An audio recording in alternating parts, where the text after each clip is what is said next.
અપહરણના ગુનામાં સંડોવાયેલ માનસિક અસ્થિર મગજની મહિલાની તબિયત સુધારા પર લાવવાના હેતુસર કપડાં તથા જીવન જરૂરિયાતની વસ્તુનું વિતરણ કરી સુરત રેલવે પોલીસે પ્રોત્સાહિત કર્યા। સુરત રેલવે સ્ટેશન પર ઊંઘી રહેલ મહિલા પ્રવાસીના માસૂમ બાળકનું અપહરણ કરવાની ફરિયાદ નોંધાઈ હતી,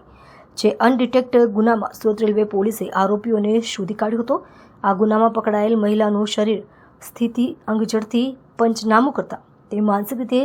અસ્વસ્થ હોવાનું પ્રાથમિક દ્રષ્ટિએ જણાતા મહિલાની મેડિકલ તપાસ માટે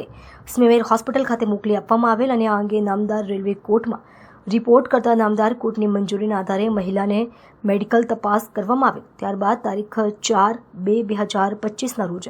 મજકૂર મહિલાની હોસ્પિટલમાંથી ડિસ્ચાર્જ કરી અને તેની માનસિક સ્થિતિ તપાસ થયાનું સર્ટિફિકેટ આપ્યું હતું, જેમાં મહિલા માનસિક રીતે અસ્વસ્થ સાથોસાથ ટીબીની બીમારીથી પણ પીડિત હોવાનું જાણવા મળ્યું હતું,